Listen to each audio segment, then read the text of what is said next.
Uranium's back in global headlines thanks to geopolitics and growing energy demand. And here to discuss the current state of the market operating in Africa and what lies ahead for their companies and the sector as a whole is Elevate Uranium Managing Director Murray Hill and Aura Energy Managing Director Andrew Grove. Thank you both for being here today. Thank you. Thanks, Tyler. So let's start with the bigger picture. Murray, how would you describe the current sentiment in the uranium market, both globally and from an Australian investor perspective? I think globally, very, very good. Domestically, there's a big disconnect between the financial markets and the government's sort of policies, I suppose you call it that. And that's not too dissimilar to Germany. We go to conferences like in the continent, African continent, and into Europe. A lot of Germans, want to invest in uranium. And I say to them, well, hang on, but don't worry about what we do.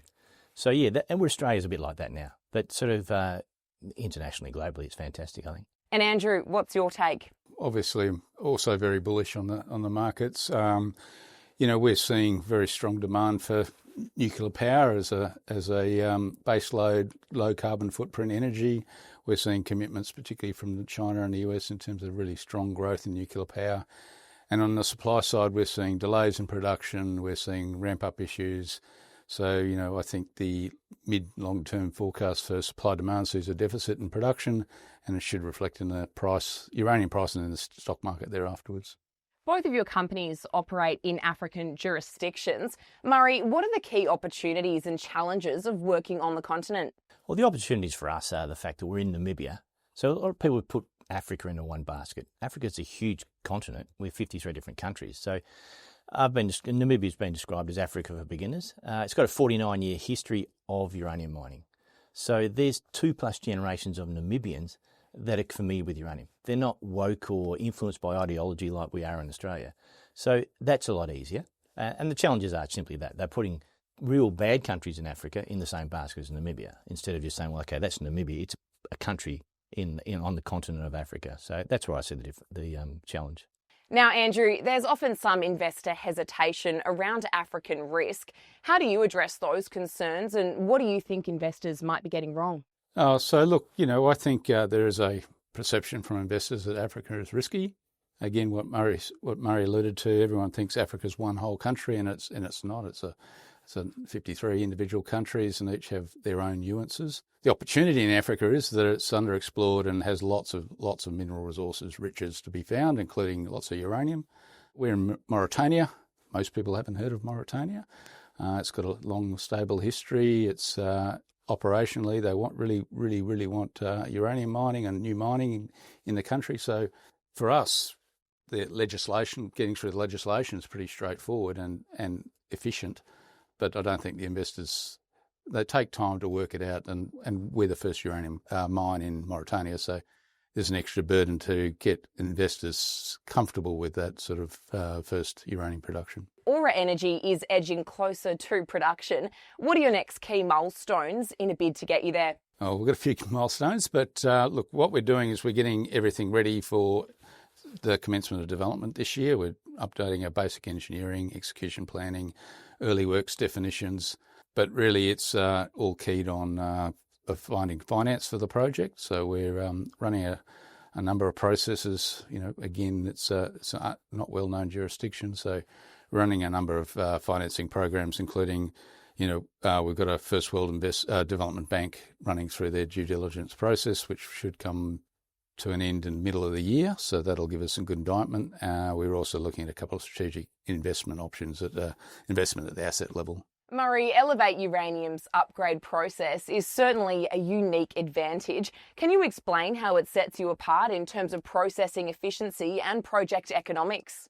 Yeah, look, it's a process that nobody else has. It's a process we developed out of necessity. So we did a lot of mineralogy on the ore before we started doing in development of upgrade. And we noted that the problems were calcite and for acid consumption, clays, and then sulfates as well in the top 3 to 4 metres. So we then decided to try and do something different to everybody else, and we concentrated the gang minerals and threw them away. So that's counterintuitive, it's innovative, and hence patentable. So we got 3 patents around the world to protect our process. But yeah, I think the key is innovative and thinking outside the box, which is what we've done to come up with a process. We're a little bit behind these blokes, but we're certainly, we're building our demonstration plant now, to take it across to Namibia later in the year and operate that and improve the process. And we've touched on it a little bit earlier in this panel, but nuclear energy is increasingly becoming recognised as a key part of the global push towards decarbonisation and energy security. How do you both see nuclear fitting into the world's future energy mix, and what does that mean for uranium demand in the coming years?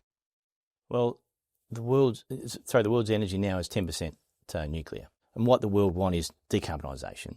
So decarbonisation is low carbon emission energy. They also want reliable energy. So when you go home at night, you want to turn your lights on, they work, you want to charge your phone when you need to. So we're also seeing we've done a Google search. A Google search a few years ago to a Google search now with AI consumes 8 times as much energy. So where's it going to come from? So we're seeing Google, Microsoft, Amazon all committing to nuclear to supply in their data centres and AI because of the huge energy demand. Now, I don't think they're not serious, because Amazon went to the airlines years ago and said, we're going to freight all these packages around the world. And they said, oh, no. So now they're second largest airline in the world. They've built their own.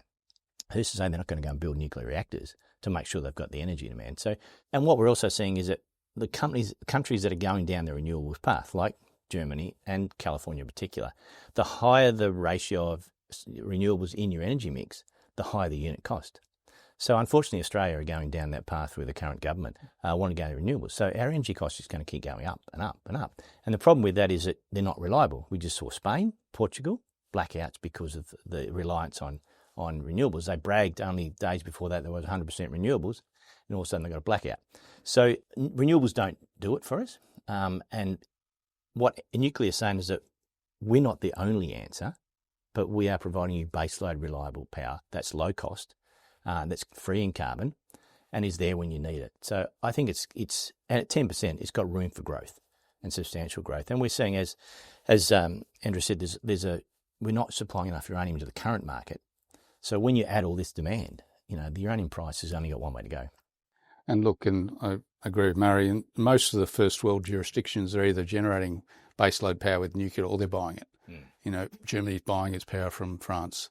It's only Australia is sitting in isolation, not thinking they can go down with a renewable-only sort of pathway. And on top of the demand size, where the small modular reactors, they're getting commercialised. China's commercialising them. US have to commercialise them. They're not new technology. They've been floating around in submarines and aircraft carriers for a long time, and we're getting some come to Australia under the AUKUS deal. So that's a big game changer in terms of deployment of nuclear power on a smaller scale, but more remote, and it'll have a big positive impact on the uranium demand. Finally, Andrew, how bullish are you really on the uranium sector? What's your outlook? Oh, look, I'm very bullish, obviously. If you just look at the market, it's been depressed for a little bit. Spot price went down to about $60. It's come up to $71 thereabouts today. Long-term price, which is 85% of the contracting, has been flat at $80. So it's just despite the reduction in the spot price, the long-term pricing, the people who really buy the uranium, the nuclear power generators, are still seeing that $80 and plus is what the price they're going to pay. In perception of the market, the massive short's gone on to most of the stocks. You look at Boss, it was up to 25% shorted. They shorted Sput. Sput's gone up 13% in the last week. Boss has come back to 50% in recent times. There's a lot of short positions that have to unwind, and I think with the trend in the spot price, we should see a very significant re-rating in the uranium stocks, particularly the producers and early developers. I'll answer it by saying we're realists first. So we understand, that the supply of uranium isn't sufficient to meet the current demand. We know that we need more decarbonisation. Is it going to happen? We need more energy to feed into that low carbon energy. We know that other sources of power aren't working, like renewables. So we know that the energy demand from nuclear is going to increase. That is absolutely a no-brainer. So then you look at, okay, am we bullish? Yes, we're bullish for that reason. And the only way to incentivise new production is for the uranium price to go up. So I can see the uranium price going to 150 comfortably in the shortish term, particularly when the utilities realise, and you saw back in 2007, the prices went stupid pretty quickly. Utilities are all listening to CEOs saying, we're going to produce uranium in a short period of time. And it's, as you say, it's not happening. It's taking longer. So then they'll realise the uranium's not there. They're going to have to do something. The worst thing they can do is run out of fuel, because uranium's the only fuel for their reactors. So they run out of fuel, they're in deep trouble. They're not going to care what they pay for the fuel, because it's only, 4 or 5% of the total cost of uranium. So I can see the uranium price just going pretty hard. It's formed a very solid base. It's, as you say, it's come back.